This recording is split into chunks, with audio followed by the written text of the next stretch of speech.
Hi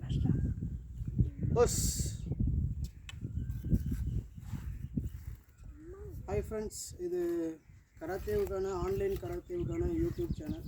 so அந்த YouTube சேனலை support பண்ணுங்கள். ஆன்லைனில் கராத்தே எப்படி கற்றுக்கிறது அப்படின்றது நம்ம ஒவ்வொரு வீடியோவாக ஒரு நிமிஷம் வீடியோவாக நம்ம அப்லோட் பண்ணுவோம். ஒரு நிமிஷம் வீடியோ பார்த்துட்டு உங்களுக்கு ஏதாவது டவுட் இருந்துச்சு அப்படின்னு சொன்னால் நம்ம டிஸ்கிரிப்ஷனில் நம்பர் கொடுப்போம். அந்த நம்பர்லேருந்து பார்த்தீங்க அப்படின்னு சொன்னால் நீங்கள் டவுட் ஏதாச்சும் இருந்துச்சுன்னா கேட்கலாம். இப்போது ஆன்லைனில் எப்படி நம்ம கராத்தே பழகணும் அப்படின்னா, ஃபஸ்ட்டு வந்து பார்த்திங்க அப்படின்னா அடிப்படையிலேருந்து போவோம், பேசிக்ஸ்லேருந்து. இப்போ யாய் அப்படின்னா தயார் நிலை அப்படின்னு அர்த்தம். தயார் நிலை அப்படின்னா எந்த ஒரு போட்டிக்கு போனாலும் ஃபஸ்ட்டு தயாராகும் இல்லைங்களா, அந்த மாதிரியான நிலை. ஃபஸ்ட்டு யாய் அப்படின்னா தயார் நிலை அப்படின்னு அர்த்தம். இந்த தயார் நிலையில் நம்ம கவனிக்க வேண்டிய விஷயம், கால் வி ஷேப்பில் இருக்கும். இந்த கால் வந்து ஒட்டி இருக்கணும்.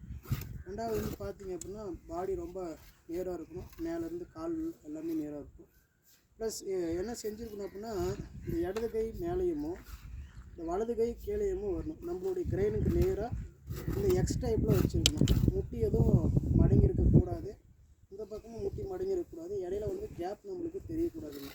ஸோ அது யாய் அப்படின்னா இந்த பொசிஷன் தான் எக்ஸ் பொசிஷன். சில பேர் இப்படி வைப்பாங்க, அப்படி வைக்கக்கூடாது. சில பேர் இப்படி வைப்பாங்க. நாம் ஜஸ்ட் இப்படி வைக்கிறோம். லெஃப்ட் ஹேண்டு மேலே, ரைட் ஹேண்டு கீழேயும் வர மாதிரி வைக்கிறோம். இந்த பொசிஷனுக்கு பேர் அப்படின்னா யாய் அப்படின்னு அர்த்தம். தயார் நிலை அப்படின்னு அர்த்தம். தயார் நிலையில் கவனிக்க வேண்டியது, இடுப்பு டைட்டாக வச்சுருக்கணும், கால் வி ஷேப்பில் வச்சுருக்கணும், கை எக்ஸ் டைப்பில் ஃபஸ்ட்டு லெஃப்ட் ஹேண்டும் மேலேயும் ரைட் ஹேண்டு கீழே வைக்கணும். சில பேர் இப்படி வைப்பாங்க யாய் பொசிஷன், அதுவும் கரெக்டு தான். ஸோ வந்து நீங்கள் தயார் நிலை எப்படி வேணும் வச்சுக்கலாம். நம்மளுடைய தயார் நிலை வந்து பார்த்தீங்கன்னா எக்ஸ் டைப்பில் வைக்கணும்.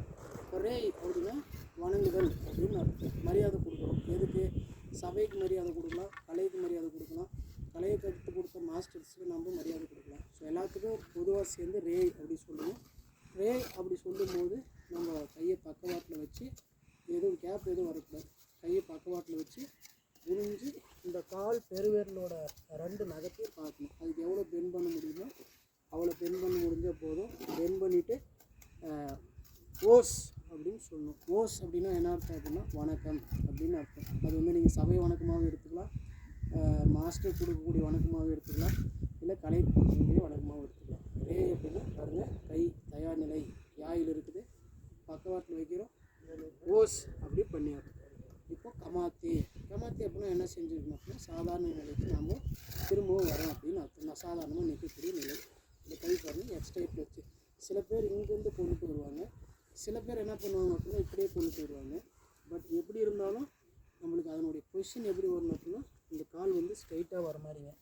இப்படி இல்லாமல் காலை வந்து பார்த்து அப்படின்னா நேராக வச்சுருக்கணும், இடுப்புக்கு நேராக வச்சுருக்கணும். சில பேர் கொஞ்சம் அகட்டி வைப்பாங்க, இது வரைக்கும் வச்சுக்கலாம். இது பேர் நம்ம என்னென்னு சொல்கிறோம் அப்படின்னா கமாத்தி அப்படின்னு அர்த்தம். கை வந்து பார்த்திங்க அப்படின்னா நம்ம இந்த பெல்ட்டுக்கு நேராக லஞ்ச் பொசிஷனில் வச்சுருக்கணும். இப்படி வச்சாலும் வைக்கலாம், இப்படி வச்சாலும் வைக்கலாம்.